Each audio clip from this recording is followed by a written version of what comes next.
There's actually a local brand called Borrow Baby that I've been using because obviously kids grow so quickly. It's nice to be able to rent the clothing and return them. For adults, am I renting new clothing? And if so, for how long? And what happens to the clothing when I send it back? So you might be renting new clothing, or you may be renting something that's pre-worn. Regardless of which case it is, the clothing will always come looking and feeling brand new directly from the CaaStle warehouses. Interesting. So it is possible. And again, I think this becomes almost a selling point in today's economy. We all realize the major environmental impact that all this new clothing has. It's a reason why there's been this push kind of back against the fast fashion trend. So it's possible that, like, so some of your partners, I believe Rebecca Minkoff and some other great clothing sites, I might actually get some used items. This is not, and then something kind of stay in the ecosystem that way.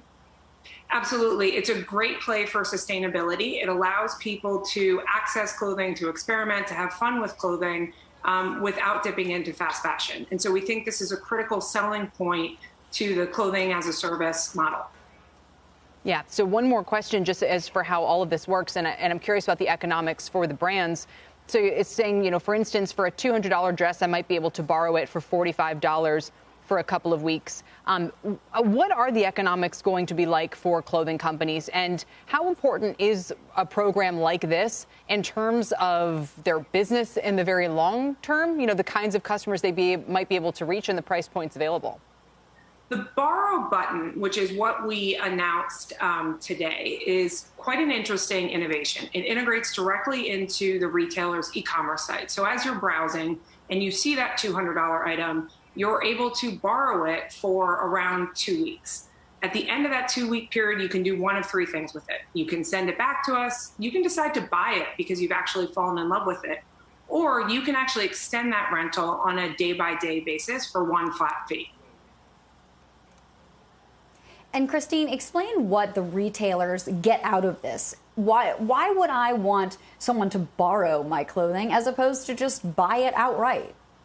The main reason that retailers are excited about this feature is that it should bring in new and aspirational consumers. So if you think about the people who can afford a $200 dress, you're really talking about the upper part of the economy.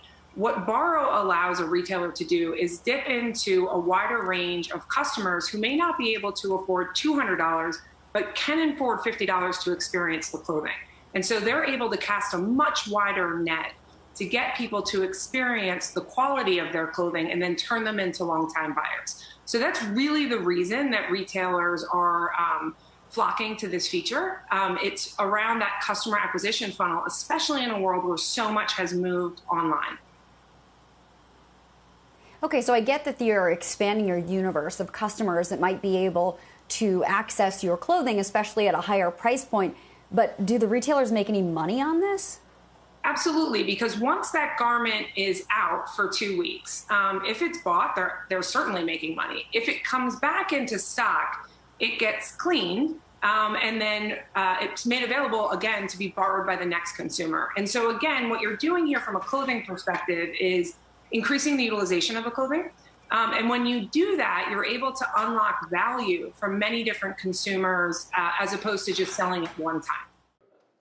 Shepard Smith here. Thanks for watching CNBC on YouTube.